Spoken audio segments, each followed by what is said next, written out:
Welcome back, ladies and gentlemen, to another episode of the Farmcast. More importantly, another episode of the Farmcast where we are talking NFL. We're talking week 3. Week 3 is in the books. We're already on to week 4. This season is fucking flying by. I don't know, I just realized that because I was like, oh, we know nothing yet, but we're going into week 4, so we gotta know something. So hey, we're here to, tell you our thoughts, give some predictions, and just, another hour with the Farmcast, talking NFL, talking football with the boys. So, Fenner, what'd you learn this week of NFL action? I'm very insecure about the way my hat's looking on my head right now. But... Oh, if I were you, I would be too. I know, it's a tough look. It's a tough look. Kidding. Okay, so admittedly, as I said to you guys before the podcast, I did a unfortunately little amount of NFL football watching. But the one thing I did learn was Aaron Rodgers is still good at football. Okay. And it does seem that he cares. Like, there was a little bit of a narrative early on in the season about, like, oh, Aaron, he doesn't care. He's going to tank it. Like, this is all for him, he would be an incredible actor to fake all the emotion he played out in the fourth quarter. And I'm, as a Packer fan, I'm happy to see it. Yeah, he was, it just took some time. I'm sure, who really cares, like, your first game? Like, you saw the uphill climb you had last season for the last two seasons. It was concerning. Like, let's not poo-poo what happened. Like, obviously, it feels a lot better now.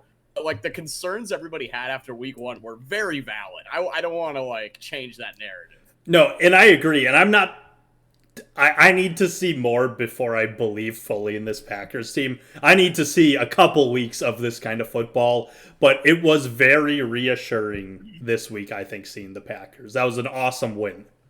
Yeah. I think the thing that made me the most confident going forward about that game wasn't like, obviously we know what we have in, like, Aaron Rodgers, Devontae Adams, but it was really good to see, even with a busted up offensive line, we could shift the scheme a little bit, and that's something I'm going to get into in a little bit. But what really made me happy was the defense played super well, all things considered, and it looks like they're at least trending in a direction of competency, because, like, Darnell Savage looked great. He was flying to the ball. Jair Alexander's incredible. And it turns out when Kevin King isn't on the field, the Packers are a better team. Oh, that might just be the only thing that we needed to change. Maybe everyone in the locker room hates Kevin King. Aaron cared more when he wasn't there. With the offensive line, I feel like we've seen this a couple times. Like, every time it seems like the Packers, they'll get down a few offensive linemen and then they can't hold up a protection. All of a sudden, Aaron's getting the ball out super quickly. I wish we would do that with, the good offensive lines too, because we were constantly in, like, third and short or third and manageable situations because we kept just getting, like, yards on first and second down on short stuff and not always going for it all. I feel like Aaron does that a little too much, especially when we have such a good offensive line. He kind of has the luxury to do it, but I wish he'd do more of the quick stuff. Yeah, a nice little mix, I think, would be a little better, but yeah, I don't know. I love the way the offense looked given the injuries. My God. And Nick Bosa was ready to tear us up. Early on, it looked like he was going to do bad things to us. It looked like he was going to Myles Garrett against the Bears us. So it was very good to see us hold up a little more, and in one drive score more or get more yards than the entire Bears game did. So that is good to see. I will shade that piece of shit team. I don't care. Are we getting into that now? Say it for. Yeah, it's not what I learned. I have a lot to say about that Bears-Browns game. Say it. But yeah. Packers going forward. I got a lot to say. I think we'll get into it in a little bit. Yeah. But that's not well, the thing that I learned is not. I don't care about the Bears. I don't care enough to learn anything from them. I want to see what you guys think about this, because I've been on this take for a while, but I think this week specifically of what I've seen, has made me very strong on it. And basically, I'll have to explain it a little more. But basically, if your name is not Tom Brady or your team does not have Tom Brady, dynasties are a thing of the past. Dynasties just aren't going to happen. I don't think we're going to see many, like, in our lifetime, many, like, people string Super Bowls together. And the reason I think this is the Chiefs are looking bad. And everyone said, this is Mahomes, he's going to get plenty more rings. It was just, when he got that first one, it was just said, he's going to get a bunch more rings. That's what's going to happen. He's going to get 5 or so. You know he's going to get a lot. But you look at quarterbacks, how amazing Aaron Rodgers has been. He has won. Drew Brees, Hall of Famer, he has won. It took Peyton Manning down to his worst season in his last season to get his 2nd ring. Rings are so fucking rare, and the Chiefs, the window of domination is really closing, because next year Pat Mahomes' number goes way the fuck up, and they look bad. They look really bad right now. I'm not counting them out. I still have them winning the AFC, but the Chiefs don't look very good right now. I think it's a little early to be concerned about ring talk for Pat Mahomes. Why? Why though? Because he's coming off going to back-to-back Super Bowls, where if his offensive line would have been healthy against that Buccaneers team, we could be looking at a very different situation.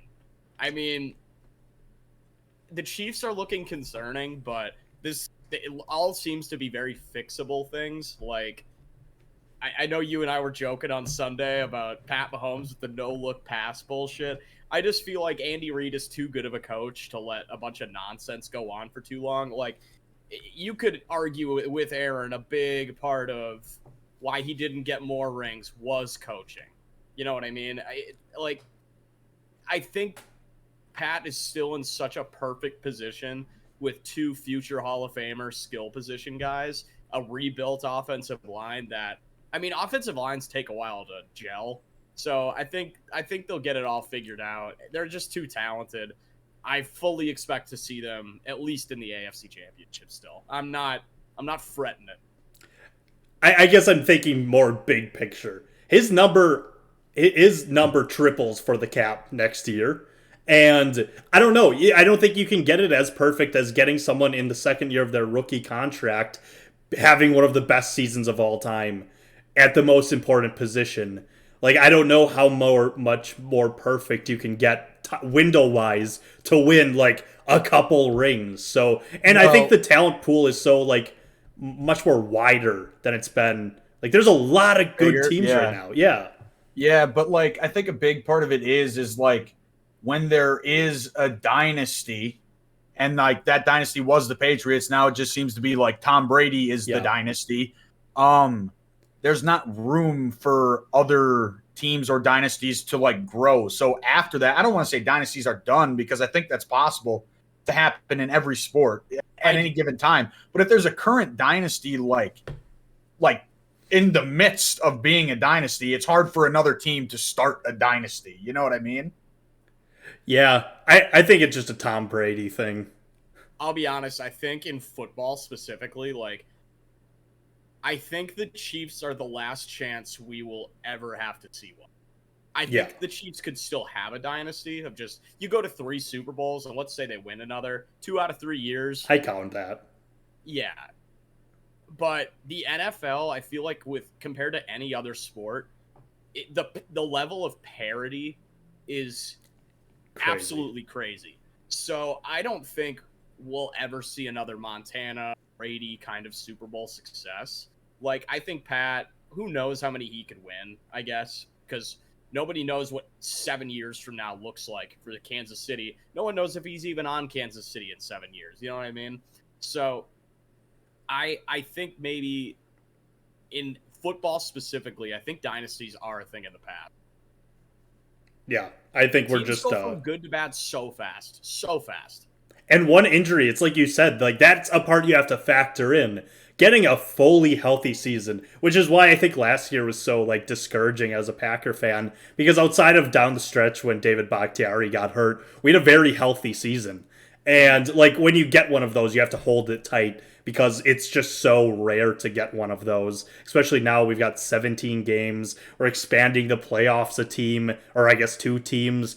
And like anything can happen. I look at teams like the Panthers and Broncos. They could sneak into playoffs and just be a weird spoiler and somehow find their way, like the Jaguars a couple years ago, and be in the AFC Championship game. Like I think there is just like so much parity, and it's kind of random. I don't know. I've been wondering this for a while when it comes to like, because obviously like the level of parity in the NFL is crazy, but this is gonna kind of get into a point when I'm gonna make it a little bit for my learned thing, but I feel like nowadays quarterback is easier than ever before. I mean, obviously with a lot of too rules, soft, you can't hit him. Yeah. I mean that's Jared Allen was all onto the something. rule changes are obviously like tilted towards the offense, and the game is just so much more wide open. And I think the fact quarterback now is arguably easier to play than ever before. I think that really makes it harder for a lot of teams to compete because anybody can really beat anybody if you have at least a like Kirk Cousins on any given week could beat any quarterback. He not necessarily will. I think he's like as average as it gets. Like, but he could. Like Derek Carr could beat any quarterback any given week. I would go down the line even more and say Jared Goff could on any given week. I would go down the line and go there. Hey, we all saw it this week. Listen, I think Baltimore has a problem. I think I don't know Baltimore's, what it is. I think they're fine. They got to stink about him. I don't know. I just think the Lions are competitive. So They are. when you say like quarterbacks easier to be played now than ever, like what exactly do you mean by that? I mean, Like it's just if easier you- to if you- accumulate stats, or that too, but in the last 15, 20 years, all the rule changes have been slanted towards you can't hit quarterbacks like you used to be able to. You can't hit receivers like you used to. A lot of these changes are pushing towards like a more offensive game because think about what the casual fan wants to see. Does a casual fan want to see 17-10, or does a casual fan want to see 35-30? You know? but no, I get it. And I think that has combined with what I'm going to get into. I'll just say now for my thing that I learned, there is a bigger discrepancy now, and it's more important now than ever to have like a really forward-thinking coach. And I think we're really starting to see such a big gap between new age, forward-thinking coaches as opposed to like a lot of the stick-in-the-mud dinosaurs that we have out there. I mean, you get guys like your Sean McVays and your Matt Rule. And look what Matt Rule is doing right now with Sam Darnold. Sam Darnold was the butt of every single joke you could ever have before. But as long as you just get a quarterback and you put them in position, you have a coach who understands how to utilize their skill set. I mean, the sky's the limit. You could really make it work with anybody. So I think now it's just what? I was just gonna say, who are your stick in the mud coaches that you see then? The biggest one, obviously, you have your Urban Meyers, right? Right. But I think Matt Nagy committed literal malpractice last Sunday. Yeah, he did. I mean, there's no other way to put it. Mm. You put Justin Fields in. He runs the Andy Dalton playbook. He doesn't do any rollouts. He doesn't run a single read option. They make him stand in there like he's Troy Aikman in the early 90s and just run that like pro style offense. Why? And good NFL coaches will put young quarterbacks in position, like they'll get him on a rollout, cut the field in half, that kind of thing. Make it easier for your guy. It's like, I think Matt Nagy literally used Justin Fields as a sacrificial lamb last Sunday to prove that, I should have been starting Andy Dalton the whole time. See? I smart? I think he legitimately put him out there just to fail. He should be fired so fast and should never get a job in the NFL again. I'm dead serious. I'm a Packer fan and I'm pissed for the Bears. That was disgusting. It reeks of Adam Gase. I'll just say that. It really does. At least I think Adam Gase is just a buffoon. I don't think he's doing it on purpose. Matt Nagy did it on purpose. That's fair. I didn't know. I wanted to know who like you're sticking the mud because I thought I didn't know if you're going to go in like Belichick way. That's That's what. Belichick. That's why. About like you have guys like your Mike McCarthy's or whatever who just they never learn despite his what he said he learned about analytics.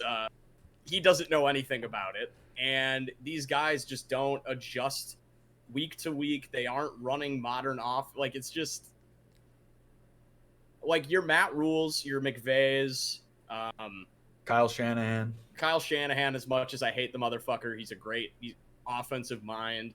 Like, these guys know what they're doing. They know how to take their players. They know how to adjust. And I think that just it's a bigger advantage than ever to have one of those guys. And I think coaching nowadays is more important than almost ever before. That's part of the reason I'm like very excited as a Packers fan for next year, because I think it's hard, as excited I am for this year. But next year I'm very excited to see like what we actually have in Matt LaFleur, because I think it's hard for him to come in and do everything that he wants to do with a guy like Aaron Rodgers there. Like, because Aaron Rodgers knows what works for him and knows what works for the team, right? But like next year, it's almost going to be like a fresh start if Aaron Rodgers isn't there for Matt LaFleur, you know? Mm-hmm. And we can see really what he wants to do. Not saying that like Aaron isn't letting him do what he wants to do, but yeah. No, because Matt LaFleur is often looped in with like Sean McVay, Kyle Shanahan, like being like these young coaches, you know? Because he coached with Kyle Shanahan and Sean McVay on the Washington football team, right? So, like, they're all from, like, the same sort of tree, so. Yeah. I love, for the record, I think he deservingly is in that. I think he's in an A tier of coaches with those guys. S is for Belichick and Tomlin, just for the Super Bowl winners. I am on the fence a little bit with Matt LaFleur, but, like, having 13-3 seasons as your first 2 seasons, 2 NFC Championship games. Yeah, like it's hard to. It's one of those things where it's like I'm not putting anything against him, but it's like being Peyton Manning's offensive coordinator. You don't really know how much that input is being used or just all that kind of thing. That's part of the reason I'm very excited for next year. Yeah, I think we'll get a much better idea of what we have, and because you don't know what Matt LaFleur is being told from, above his head about what he can and can't do in regards to the Rodgers situation. Because I think one of the biggest causes for concern that I had was it's the offseason. You have all this stuff circling your team, and it's like you got to be the leader. You gotta knock this shit out. Like, you gotta get everybody focused. And clearly for week 1, they were not a focused football team. Like, I think a lot of the offseason drama really affected it. I'm not. And he owned that. Matt LaFleur owned that too. He came out and said that after the game, but yeah, I just want to see that more consistently, because I think that's just the other half of it. Fair enough. So let's get into this last week. What are just any gut, anything immediately you guys want to talk about from this previous week? I kind of want to know what Kyle thinks of his issue with the Ravens, because it wasn't a great win, but I don't know. I think the Ravens are fine. I don't think they're going to blow many teams out just with the way they play. They run the ball so much that they're going to naturally be close games, in my opinion, whether it be against good teams or bad. They didn't run the ball at all last week. They had a really weird thing. They gave did Hollywood Brown also drop 2 touchdown catches? Yeah. Oh, he was terrible. He was so bad. Yeah, I mean, maybe I could be getting a little ahead of myself when it comes to the Ravens take. I'm not super firm on this. Okay. It was surprising to hear. I'm not super concerned, but they Lamar sometimes it's like he doesn't go through his progressions. I don't know, there's just sometimes he just does not figure it out. Granted, it doesn't matter most of the time because he's so fucking talented that he just makes it work, but they feel very beatable. And beating the Chiefs doesn't look as impressive as it did 2 weeks ago. Yeah. No, yeah. That's But losing to the Raiders is starting to look a little impressive. I don't know. It's starting to look legit, but I think the Raiders defense is a lot better. I'll give them that. I can't even say like I think they're like I think they could compete for a playoff spot. I don't think they're like 11, 12 winning games. They're not going to do that, but they could win like 9, maybe 10. Yeah. I mean, they beat Jacoby Brissett. I'm not going to get too ahead of myself here in overtime. 2 of those games were overtime games too. Yeah. I'm not. I can't believe that fucking. And they tried everything in their power to lose in overtime to the Ravens. I think that division's so funny. Seeing the Broncos and Raiders both at 3-0, Chargers 2-1, and Chiefs 1-2. That is so funny to me. Do you think the Broncos are for real? Not really. I predicted them in the playoffs, but they haven't beat a team that has won a game yet. So until they literally they've played 3 0-3 teams: Jaguars, Jets, and Giants. So see, they have an interesting game because they're at home against the Ravens. That will be a great test. That's a really good game. I'm excited for that one. That'll be a slugfest. Yeah. Raiders at Chargers, yeah. So I think the rubber's starting to meet the road with a lot of these teams now. So there's one team I really wanted to, I almost had it as my what I learned this week. And there's one game, well, there's a couple games I have circled on here. And I think the 2 games that I'm most excited for are the NFC West duking it out. Seahawks, Niners, Cardinals, Rams. Rams are, I'm not even going to say look like. I think right now the Rams are the best team in the league. I don't think there's any team that's really beating them right now. Last Sunday, they are right now the measuring stick. Yeah. So Rams are number 1. So Cardinals, I'm excited just to see what they can do. I have Rams, but I'm still interested in the game.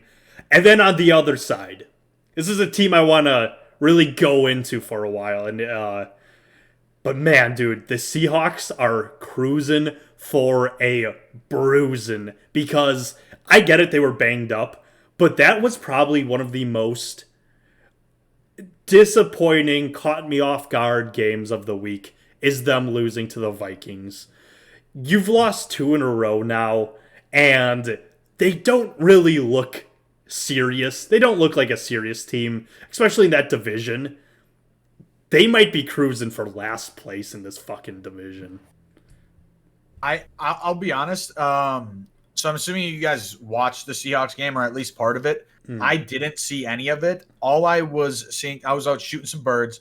So all I was seeing was I had DK Metcalf in DraftKings, and in like the first half, he was on fire. And then did they start covering him, or did they just stop throwing the ball, or what happened? It's not like Tyler Lockett got it. I think Tyler Lockett might have been hurt though. I think he got hurt at the very, very end. Okay. I didn't know when he got hurt, but it just seemed like the Seahawks offense just kind of like uttered out. I think the Vikings made a few adjustments, and like I guess it doesn't surprise me too much because Mike Zimmer's if anybody knows how to cover DK Metcalf, it's Patrick Peterson. Yeah. So yeah. I mean, I don't know. That result didn't shock me too much, but I will say this: I think the Seahawks are going to hand it to the Niners this week. I thought they were going to hand it to the Vikings. If they start Jimmy Garoppolo again, they are cruising for a bruising. Oh, you use Zach saying against him. I like it. Yeah, no. Jimmy Garoppolo is a bottom 5 starting quarterback. I mean, he's so. I can name five worst quarterbacks. Bottom 10, but he is like. I mean, he'll have one drive a game where it looks like he knows what he's doing, and then the rest of the time he is lost. I mean, he's so bad. I really can't describe it. It pisses me off, and it's I'm going into another Kyle Shanahan tangent, but it's like you have a much more athletic guy on your bench, a guy who is bringing an element to your offense that right now that offense desperately needs. And you see it all the time. You know what running quarterbacks do? Help your running game. And when you have all your running backs hurt, help out your running game. Just why waste the time? Because Jimmy Garoppolo is not helping you in the slightest right now. Yeah, I'm definitely not, I've never liked Jimmy Garoppolo. Trey Lance should be the starter on this team, but as a Packer fan, I'm happy because I don't want to see the Niners in the playoffs. I just don't. And dear God, God forbid we see them in the playoffs and they're starting Trey Lance. I'll bet my bank account on the Niners then, because again we saw shades of Kaepernick. I literally had like a little PTSD when I saw Trey Lance run one in. I was like, oh my God, here it is. Here we go again. But I don't care, because there is nothing really all that appealing right now for the Seahawks for me. I think Pete Carroll he's counting his days. I think he's counting his days because, again... Because he's like 79? He's 79. Oh. He's, I don't know. Older than you think. Yeah, he's older than look up his age. Damn. Exactly. He is a lot older than you think. Yeah, you might think he is. He is very old. Okay, can I just go back to something, Zach, you mentioned once Seven. about like scripted plays, because there are teams and quarterbacks that look good with like their first drive, their first 20 plays or whatever. Yep. Yeah. Is it not possible to just like script a game? Script the fucking game? Like, obviously you're not going to be able to like account for exactly how many plays you're going to play. But like, can't you have scripts for situations or something like that? Like, it's called a game plan. Just script it out. I don't get it. Hey, I feel like McVay did with Goff on that Super Bowl run. I don't know. Yeah. I don't think you can at all. I'm not an NFL, so I don't know if it's possible or not. But like, you'll hear like people say that all the time, where it's like, yeah, the first 15 plays, the scripted plays, they were great. Okay, just do that again then. Like, would you just run those same 15 plays back? Would teams pick up on that? Yeah, but other maybe teams in the second adjust. half. I mean, it's just, I don't know. I don't think that really is a thing. I just don't understand why not. Are they too lazy? Have your fucking one of the head coach's underlings do it. I don't know. Too lazy. Have you seen Mike McCarthy? I'm shocked he can even script one. Right. But Bruce Arians had to start calling his own plays and ended up in the hospital, for Christ's sakes. Tough scene. Yeah. Not Bruce Arians. Oh, not Bruce Arians. Yeah. Bruce is all right.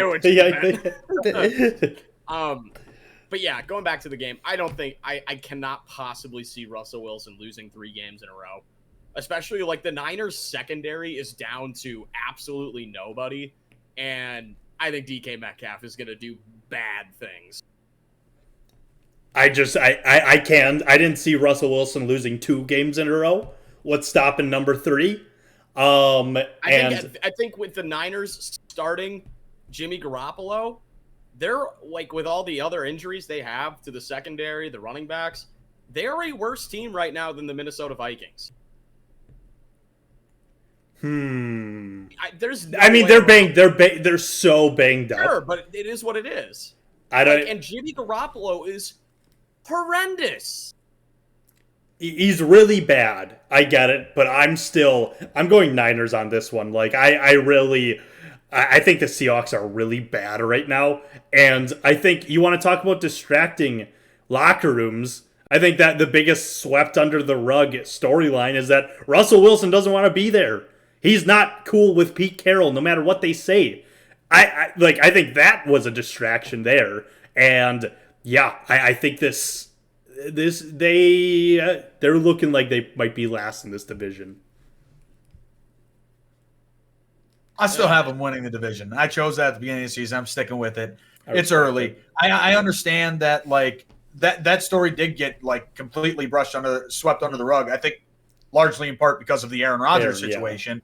But I don't know. I think like in the off season, like a lot of that stuff can be a distraction. I know it doesn't go completely away when the season starts, but like when the season starts, it's obvious these guys want to win and they want to play and they want to win, right? Regardless if they're not necessarily happy in their situation. I don't see it as like in the NBA where it's like they're going to demand a trade and like they'll obviously some guys will sit out like Lev Bell or Melvin Gordon, but like Russell I don't Wilson know. didn't show up like James Harden with a pot belly. To Right. Yeah, You know, You know like what- he, yeah. he still showed up ready to play, and I just think like it's not water under the bridge, but almost, you know. Like he'll deal with it this next offseason. He's a pro. I mean, I don't Yeah. think he's like selling. I'm so confident. I'm gonna look up the line for this game. I feel so confident in the Seahawks, and I picked the Niners to win this division. But Well, Yeah, we'll get to it I at think the it's end. Niners, in the it's mud. Niners -3. oh baby, Yeah. that's going on the free money. We'll get to locks at the end, but if you're picking Seahawks as your lock, I'm going Niners as my lock. Let's not get crazy. Okay, now. okay. I would only do it if you did. Yeah, I would only do it if you. Texans is on the board right now. Okay.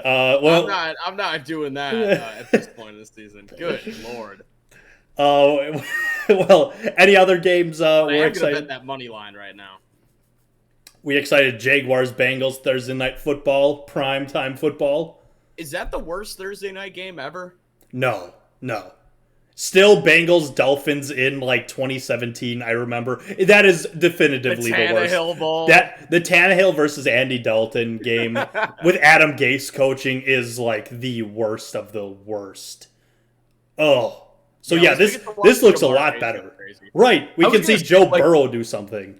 Yeah, even though the game's gonna suck, like there are some exciting players to watch on both sides of the ball. Like I haven't watched a whole lot of Trevor Lawrence, if I'm being 100% honest. And I wish I that was probably a hadn't. good I wish I hadn't. he Jeez. had like I did see like that throw he had to DJ Chark looked really nice, you know, in the corner of the end zone. I don't know. Yeah, I'll tell you what, the Almost the 7 same throw as the interceptions other don't look teams. nice. Yeah. I don't know. I slander Trevor Lawrence a lot. It's nothing personal. It's more Jaguars and Urban Meyer, and he's just a byproduct of that. So Urban Meyer might be the worst coach I've ever seen. Freddie no. Kitchens was horrendous. And Sure, Adam but- Gase has a track record of just being a bad head coach. Yeah, it's close though. I will say the one thing is none of them ever came out and said every week's like playing Alabama. I'll tell you He's that. embarrassing. And He the way is he ran embarrassing. training camp was like he's running a fucking college team. You're dealing with guys in their 30s. Like these are That make grown more money men. than you. Yeah, you're right. Yeah. Like you haven't earned that respect. Yeah, Urban telling Marvin Jones to drop down and give him 10 up downs. Like, it's just embarrassing. Like Dan Campbell can get away with that more than Urban Meyer can. Because Dan Campbell's doing up downs with him, you know? You're right. I will. I You think brought I up the like lines. Dan Campbell. I think I kind of do too. Yeah, I don't think like he could. Dan Campbell. I don't think he could ever be a coach that is going to be like a coach of a team that consistently wins a lot of games year after year.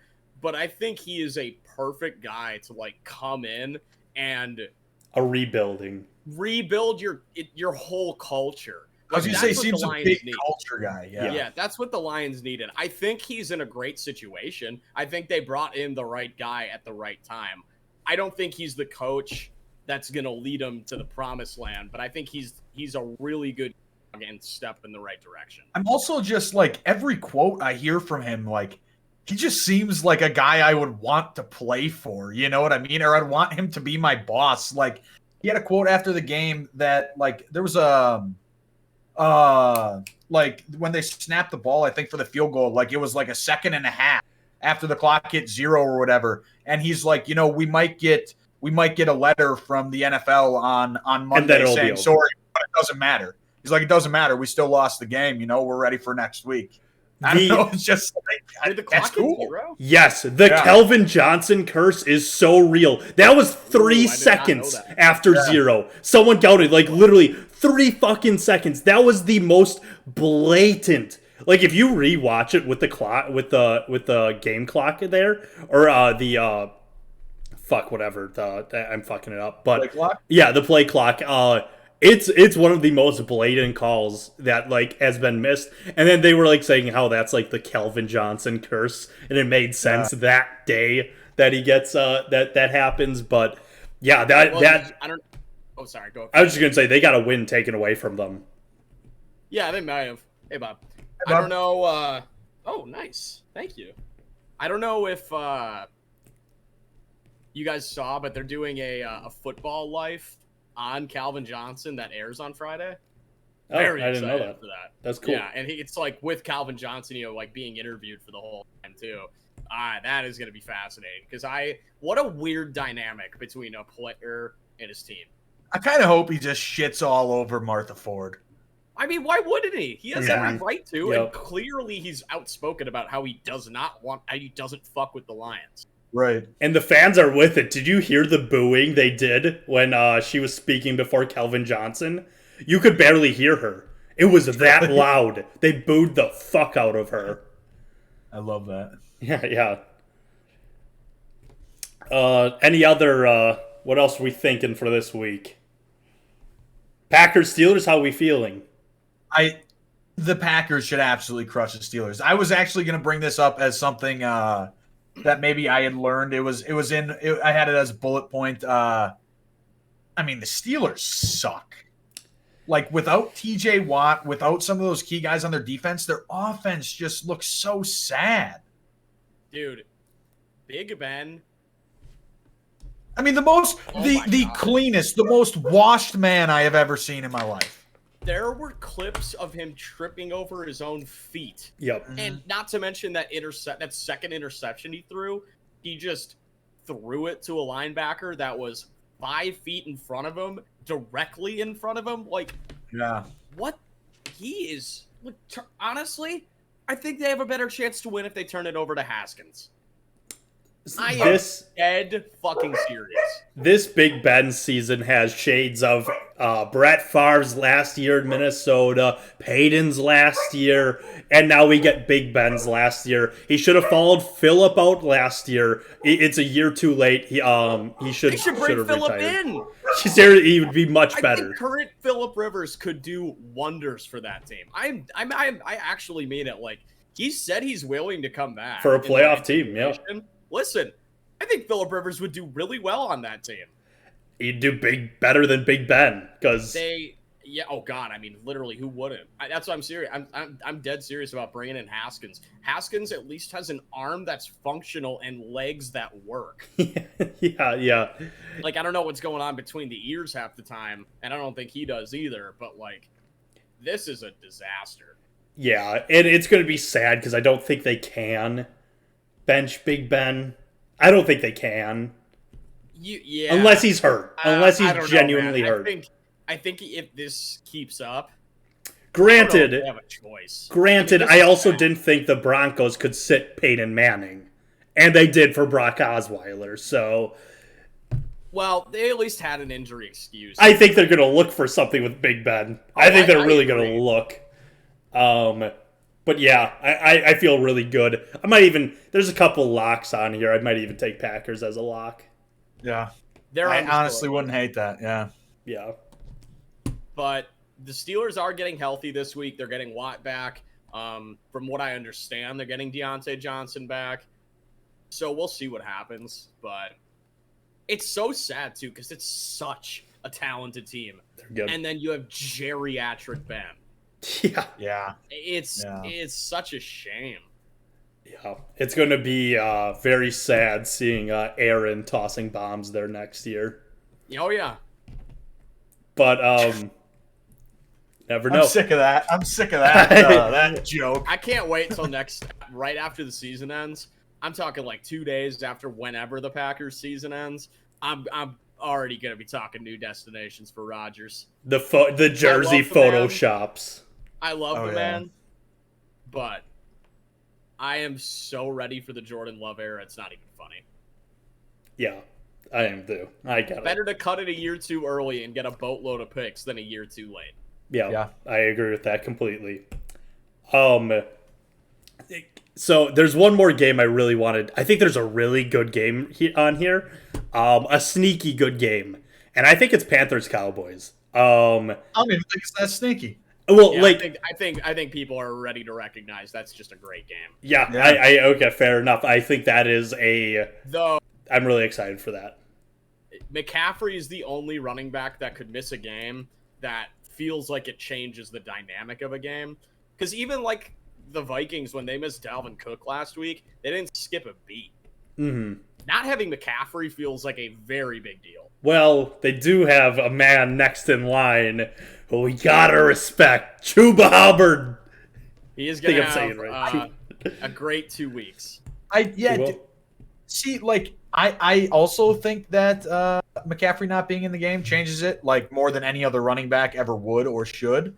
Like, I mean, Mike Davis did a great Christian McCaffrey impression last year.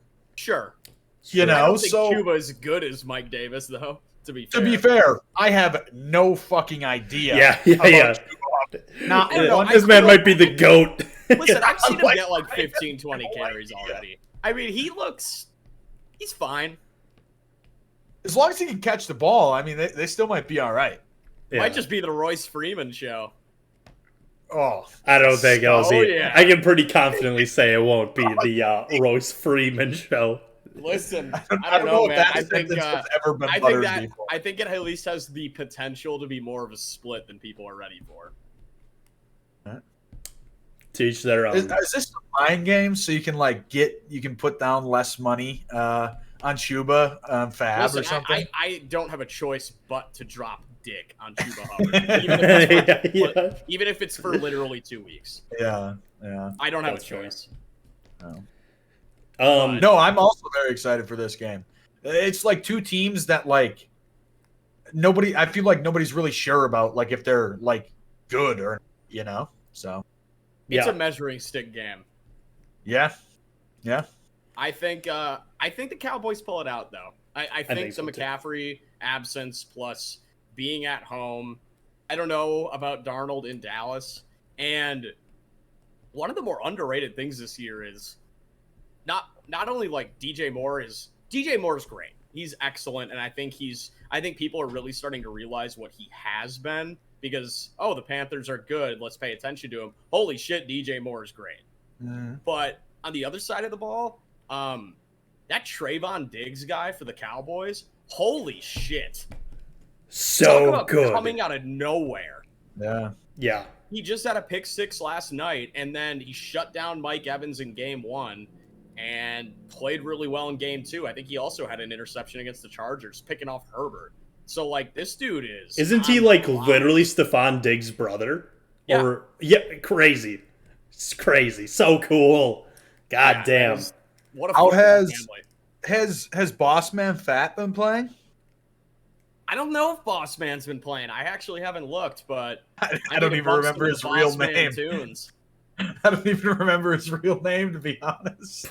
It's right on the tip of my tongue. Let me look it up.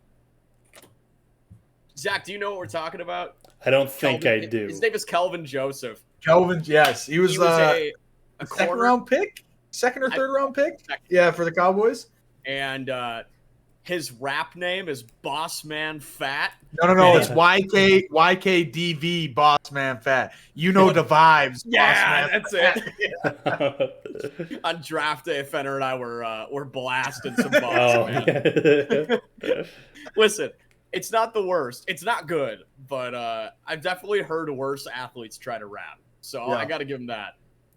He also has LeBron James albums out. So. Oh, yeah. LeBron James also invented the deluxe album, so we always have to thank LeBron for that one. Have you guys seen that clip of him and 2 Chainz? He's like, I have an idea. We can't save some tracks, and then afterwards we release them and make it extended, like, I'm still here. LeBron James also claimed that he called Kobe Bryant's 81-point game right before it happened. Do you know about this, Zach? I don't know about this. He gave an interview. I don't know about this either. Oh, really? He gave this interview in whatever year he did it. I think it was like 2005. And he claims that he was watching Kobe warm up. And this is in an interview, young LeBron. He says, and I turned to my friend. I said, he's going for 80 today. LeBron James is the biggest liar on planet Earth. You have that. You have LeBron not reading a single chapter of Malcolm X. Yep. Dude, he Said he's a very. He said Malcolm X was a smart man. Oh, he said some other things too, man. You need to just watch that interview again because I recently came up on my timeline. Which one? LeBron talking about the Malcolm X book. Oh my God. He said some choice words about Malcolm X. Oh, Jesus. But seriously though, if you haven't looked it up, you need to find the interview about him talking about Kobe Bryant. He's lying through his fucking teeth. God. LeBron is the biggest liar I've ever seen. If we're talking funny LeBron quotes, I guess, or I guess tweets in this case, the funniest tweet I have ever seen, still to this day, the hardest I've ever laughed, is by no other than Doc Firmer on Twitter, when LeBron tweeted, "I'm thinking about making a mixtape. Not me rapping, but I know a lot of people who can rap or whatever." And then Federer quote tweets it, "Mickey Mouse Clubhouse on repeat." That is still the funniest tweet I think I've ever seen. That tweet. That is so funny. This? Still, it was probably a year or so ago. Damn, I do not remember this. That's a banger. It is still to this day the funniest tweet that I have ever fucking seen. That. Yeah, that was go to LeBron tweet too. I don't know when the LeBron mixtape's coming out, but hopefully soon. And then after. Yeah. God damn. All right. Good tweet. I think we've been burying the lead for long enough. Yeah. By far the most interesting game, and it's going to get hyped up like no game maybe ever has before in the regular season, but like Bucks Patriots. Patriots. I mean, come. I think Tom Brady throws 5 touchdowns, and I think he sniffs 450 yards. Well, hold on here, because today in our group chat, Kyle shared a very interesting stat for the most yards ever thrown in a game. I think there is one person this year that could do it, and it's Tom Brady. Maybe Kirk, maybe. Probably not. But I think it's Tom Brady because his line kind of stinks, his defense kind of stinks, and his running game kind of stinks. I think if there's one person who could do it this year, it's Tom Brady. Listen, and if he's going to do it, it's this game. The game. Yeah. Oh my God. I've never, he's got to be such a vindictive guy. There's no way he is not harboring a lot of hate for Bill Belichick at the moment. He wants to shove it to New England, and Bruce Arians is going to let him do whatever he wants. That's the one cool thing about Bruce Arians. He'll just let players, if he'll just let them go in if they want to. I do like that about Bruce Arians. I still think he's a moron, but... Antonio Brown revenge game. People forget that. True. I just went back and looked to see the guy's name who threw for 551 yards in a game. His name was Norm Van Brocklin. Oh, yeah, 554 yards. Yeah, I just looked it up. So he did that in 1951. Take a guess at how many passing yards he had on the season.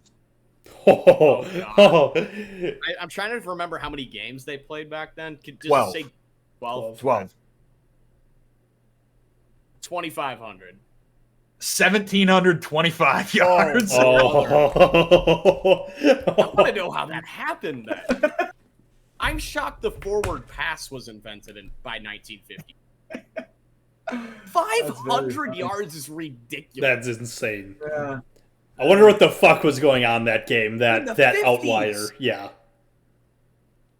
They had to have been. Johnny Unitas wasn't sniffing that, and Johnny Unitas was the guy then. They had to have just been tracking it wrong. I think they just might have just done accidentally add rushing yards into it. I don't know. I think all their D-backs probably just got really hungover the night before. Yeah, they're all ripping cigs on the sides. They didn't even have a full team out there. Man, I wish that was still a thing in the NFL. I would kill to see Aaron Donald get 2 sacks on a drive, go to the sideline, rip the helmet off, and just puff. Cigs and suits. Bring it back. Old football. I get what Jared Allen was saying about some old school guys. We need some more old school guys. Get Jared Allen's name out of this podcast. Absolutely. Get him out of here. Oh my god. What a boomer. Yeah. Oh yeah. But we got any other thoughts on this NFL slate coming up? Better than last week. Significantly. Yeah, Raiders Chargers should be a good game too. Raiders Chargers will be cool. Lions Bears is interesting. Who knows what happens? You know, like, I mean, there's a lot of define interesting. Yeah, what is? Yeah. Like, I think the Lions. I won't be watching it. Win. I don't know. I think maybe. I think the Lions getting their first win. Who cares though? So. Yeah, that's what I'm saying. I am not watching it. Okay, you'll tell me. Because I want to see who starts. If it's still Justin Fields, I want to see if Matt Nagy actually puts together a game plan that utilizes Justin Fields. So no, I actually am interested in that game. Well, he says there's 3 quarterbacks that could start. All 3 are possible starters. Fire Matt Nagy into the sun. On that team? Nick Foles. Oh shit! I forgot about that. Yeah. No, just yikes. The fact they don't have plays ready for Justin Fields is fucking infuriating. It's pretty crazy. What are you doing? You're a dead man walking anyways. Don't you at least want to go out with some pride and show, hey, I could at least be an offensive coordinator for this team? But no, he's just going to make an ass of himself and be the biggest clown in Chicago coaching history. He's making Mark Trestman look good. Ooh. Yeah, he's really pissing me off because, again, I am rooting for my Mike Zimmer first fired picks, and it's not looking good right now. Listen, it is not one of the two. Good. Actually, no. I think the Vikings. Yeah, Mike. I think they just like him, and I think they're just going to let him finish, which is pissing me off. Matt Nagy is leader in the clubhouse, though. That feels like free money. Yeah. But the thing is, you got to think too. I just even remembered. It took him a long time, but he at least tailored the playbook to Mitch Trubisky's skill set. How are you not doing that with Justin Fields? Right. Oh my God. There's something weird going on there. I'll tell you that. There's something weird. Maybe we will have answers this week then. Yeah, Matt Nagy's an asshole. That's what's going on. Fair enough. Any other thoughts we got for the people on NFL talk? No, because I really don't think the people want to be hearing our breakdowns of Daniel Jones going into New Orleans, because god damn, that will be a slaughter. Yeah. Falcons Washington just doesn't move the needle at all. Colts Dolphins doesn't move the needle at all. Oh, except it might be a revenge game for Jacoby Brissett. So keep your eye out for Good that call. one, Good call. I don't think anything is really sticking out here. Chiefs Eagles feels foregone. Yeah. So, what do we have for the locks? I would go Niners if you go Seahawks, but if you aren't, I will go Bills over Texans. Mine's first game of the week. I'm taking the Bengals over the Jags. Fair enough. If I didn't already use them, I would use Buccaneers over Patriots. Yeah. I'm pissed that I used it earlier in this season now. Yeah. I've kind of been towing the line. Like, I'm trying to save some teams, and it just so happens start to save them. Start to save, yeah.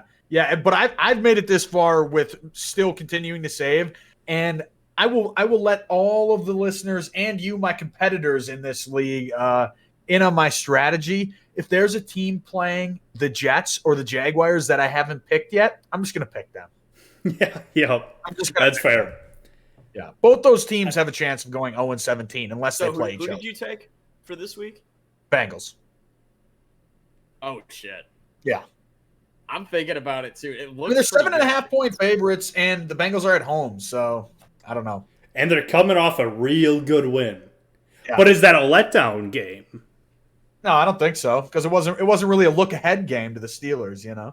Ooh, fair enough. Okay. I want to save my Chiefs bullet. Chiefs over Eagles, that's a for sure win. I think, I think I'll just end up going, you know what? I'll go Titans over Jets. It's another good one. My strategy. Love it. Love it. I don't think I'm gonna have too many opportunities to use the Titans as a lock, but like the Jets cannot do anything to stop Derrick Henry. Yeah. Right. Yeah. Yeah, I think that's fair. All right. Was AJ Brown's injury serious? Just before we go, I guess. Doesn't look great. He's week to week. So Week to week. Okay. That's the worst thing that can happen is week to That week. Yeah. To anybody who's on my fantasy team, I apologize. I'm sorry. I'm taking this one on the chin. My fault. Yeah. My bad, guys. All right. Well, that does it here from the Farmcast, talking NFL going into week 4. Very exciting. And as always, stay tuned to the Farmcast for all of your NFL talk, all your picks, bets, predictions.